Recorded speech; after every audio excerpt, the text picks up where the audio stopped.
released on Anti Records October 16th, 2012. This was recorded at the Warbler Home Studio in Montana. And for today's episode, I'll be covering the deluxe version to include the extra tracks, because that's how I've always heard it, and that's just what feels right to do. So let's go.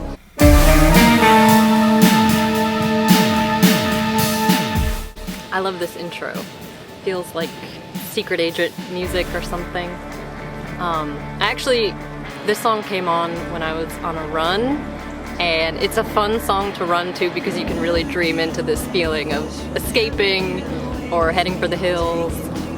Once we get into the chorus, there's a nice, warm, relieving feeling of independence.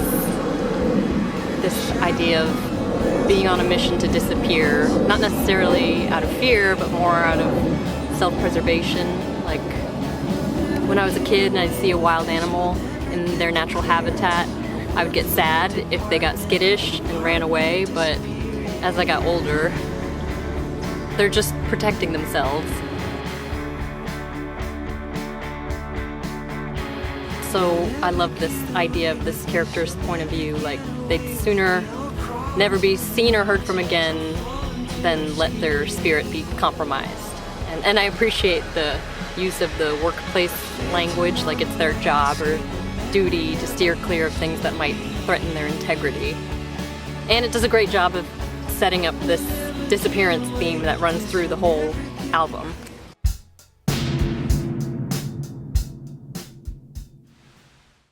Some high drama here. Once you really see it or hear it, it's like a magic trick. The peril is real, the downward descent is real. The lyrics and the story here, it's so sad, like frustratingly tragic. Verse 2 with the note, oh my god, ripped my heart out. And that line, what's wrong with a book and tea at night, feels more like a desperate plea than a question.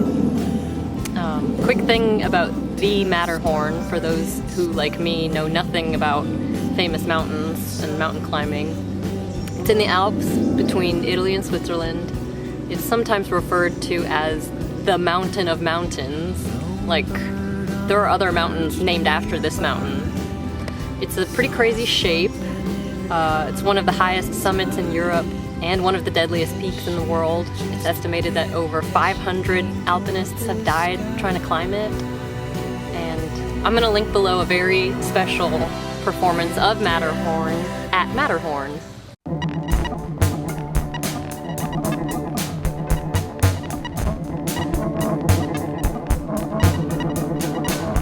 These lyrics are so cool. And the disappearance theme is definitely in full force here. Those "you are gone" parts are so powerful. God, I love them so much. But it seems like the character we're examining here has been haunted by memories and is struggling to cope. The crapped out Captain America line and the beacon blinking line makes me think this character was feeling this immense pressure from others who were counting on him, but he's just not able to show up right now and has instead opted to conk out and be gone for a while. The image I see in my head is just like a dark house and a time lapse of the sun going up and down and up and down. It's kind of a sad one, but the music is so unique and interesting that it kind of prevents it from being a total bummer.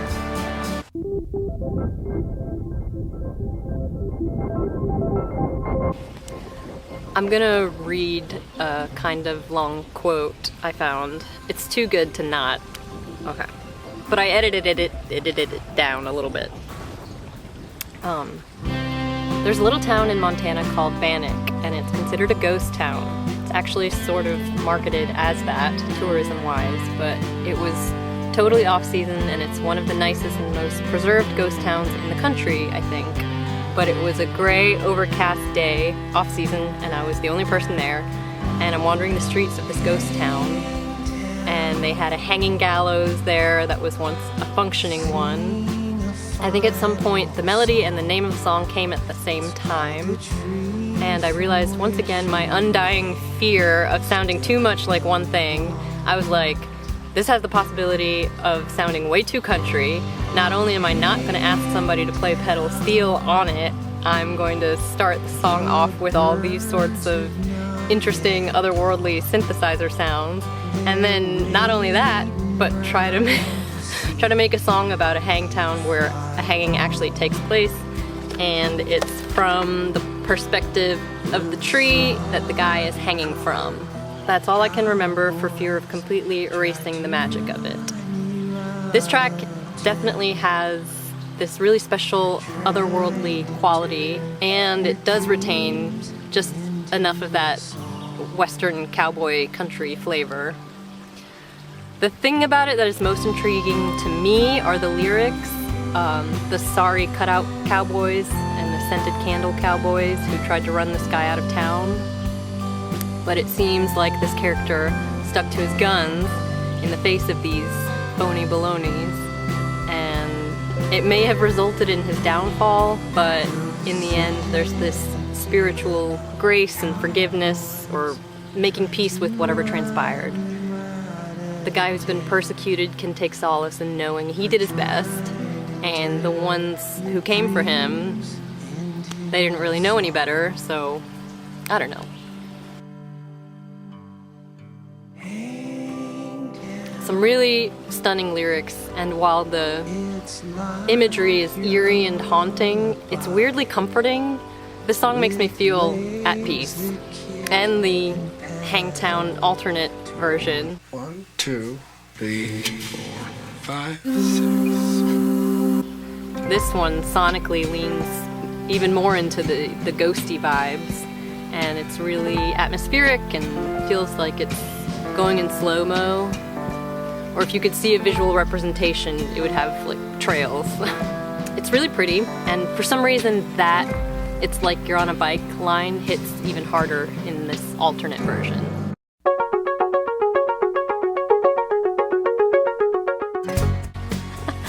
I don't know why that intro makes me laugh. It's so motivational, almost comically so.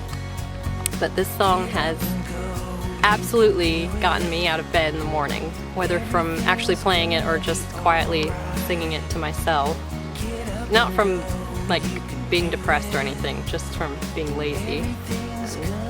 I like luxuriating in bed. But this song kind of has a similar thing going on as Nature Anthem in that it's super positive. It's got this simple mantra that gets repeated, and at first it's like, is this song for real? But the more it repeats, the more real and profound the message becomes. Thoughtful simplicity, powerful stuff. The clapping really makes me laugh, and the video, it's so good. Whether you're a guy on a forklift or a kitten with a shopping cart, you too can get up and go and do it.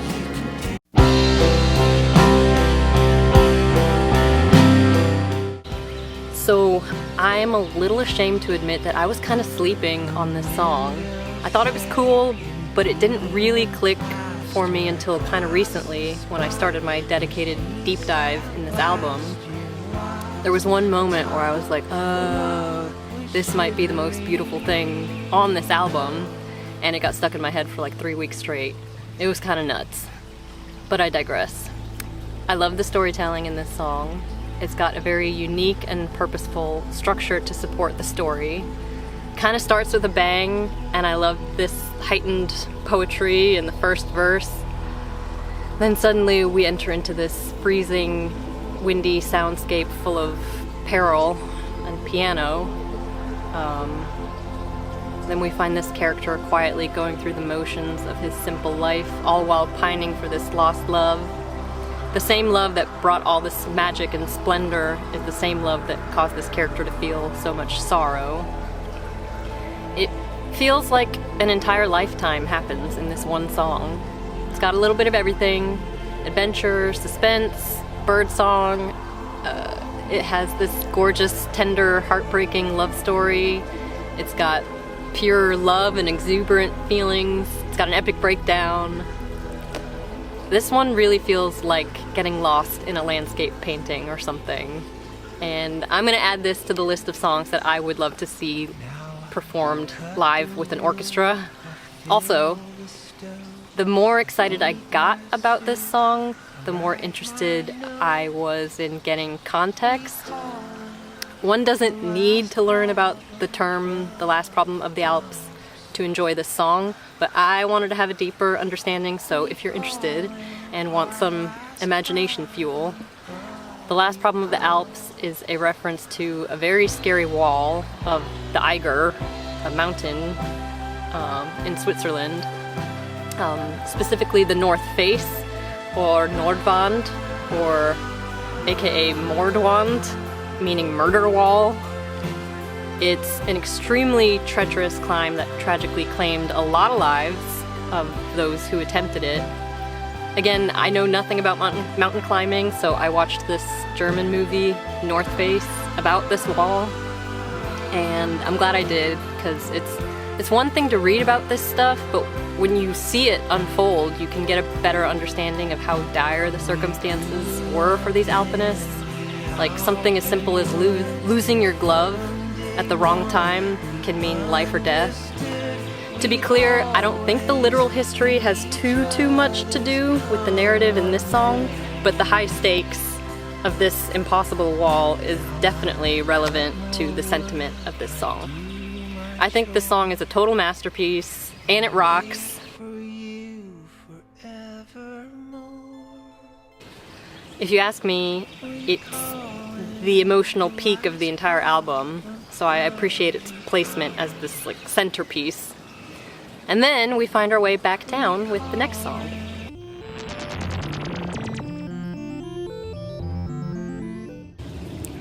This song has such a heavenly, magical feeling of relief and resolute, peaceful, self-assured determination. There's something so light and sweet about this journey we're embarking on, and it's really catchy. It's definitely a fan favorite. For the longest time I had no idea what the heck a willow wand was, but it really didn't matter at all, because it still conveys the message clearly of wanting desperately to find your way back to someone, or reclaim this feeling of home with the person you love. But if you really want to learn about willow wands, I'll link the Goods live stream, and I'll include the timestamp where Jason explains how the idea for the song came about.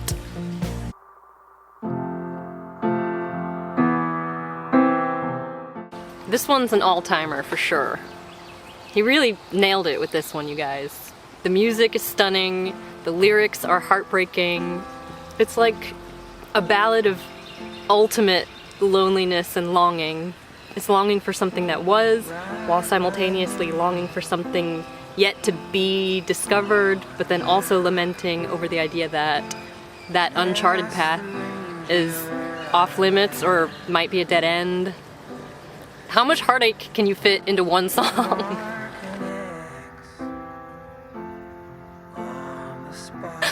I'm gonna keep my analysis of this song brief. Just go listen to it. It's so beautiful.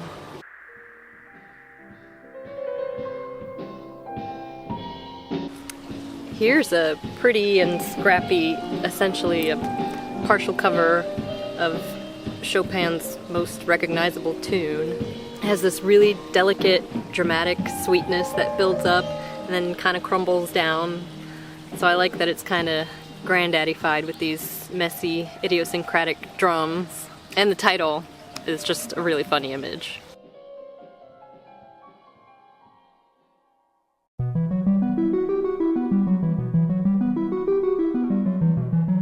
This one gets me hyped.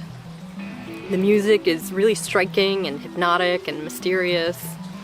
I love how this story unfolds from the point of view of someone who discovers a guy inches from death, and in this guy's final moments, he's reflecting on his life. I'm really phoning it in with all the quotes here, but here's some insight into the songwriting process.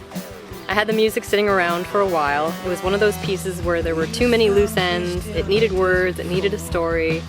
I was out on a drive as the sun was going down in my favorite part of the outskirts of this town of mine. I don't know much more to say. The image of this dying man in the desert as the sun was going down, and that being the last sunset he ever sees, was just one of those moments of inspiration. I wish they came more often. It pretty much just set the song in motion, and the words came really fast. One of those times where I was driving and trying to write at the same time. Luckily, I was out on a dirt road and there wasn't too much to hit.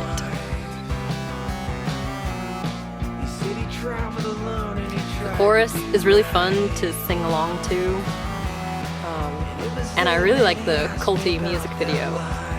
Those robes are pretty sick. Also, there's the Australian acoustic version.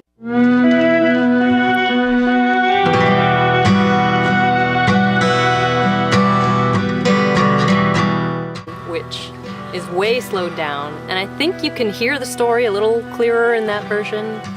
It somehow manages to add a layer of drama to an already intense tale.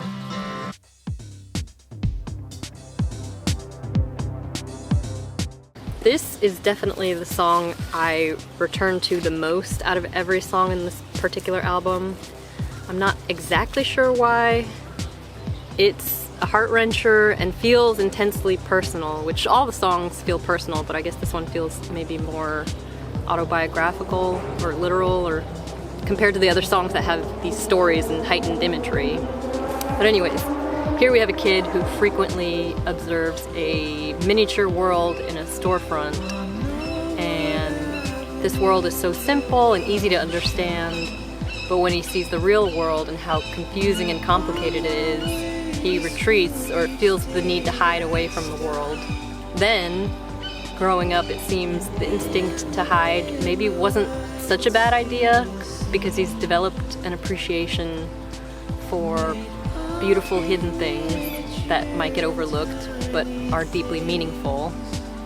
That second verse might be my favorite thing he's ever written, because the world's gonna continue to be really messed up, probably forever, so this song to me is almost highlighting a virtue of escapism. Maybe escapism is the wrong word, and maybe virtue is the wrong word, but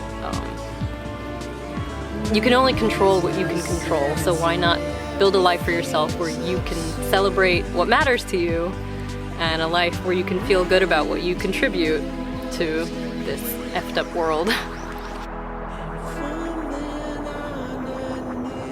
I also love zooming in on the piano. I appreciate all the synths and even the dying ones, but I would be interested in hearing a piano vocals only version. This is technically the end of the album, but since we're doing deluxe, we get to keep going.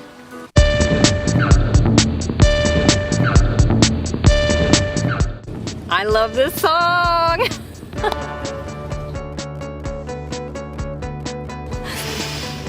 The first time I heard it was like a year ago. I was at work listening on my headphones, and I immediately just got up and left work and walked around and listened to it like 10 times in a row with this giant smile on my face.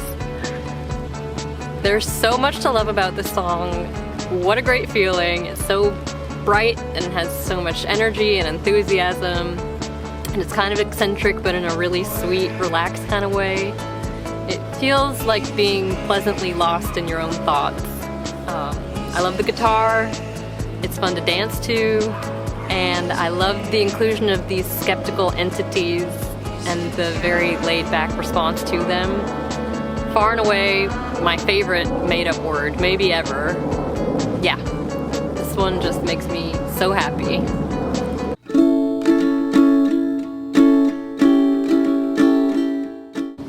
A rare ukulele track, well, rare for Jason, but we're wrapping up with kind of a heavy one, with a mysterious story. The vocals are so forlorn and fragile and beat up. Here we find our narrator imagining a life he's not a part of, while he's stuck in the middle of nowhere. In this moment, he's basically at rock bottom and on some kind of revenge mission. Not only is he imagining a life he doesn't have, he also misses the life he used to have. And he sacrificed a lot, but this is the way things had to go down. And there's not one, but two great versions from the live streams. One on guitar, one on piano. So I'll link both of those below.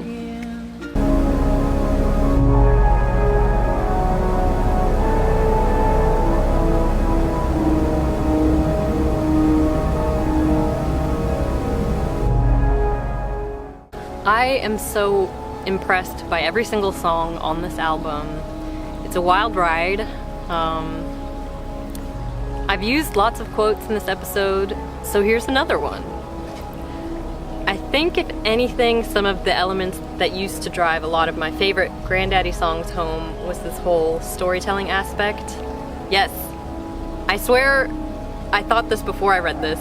This album to me feels like it's picking up where Family Cat left off in terms of song structure and approach, and the scale of the songs.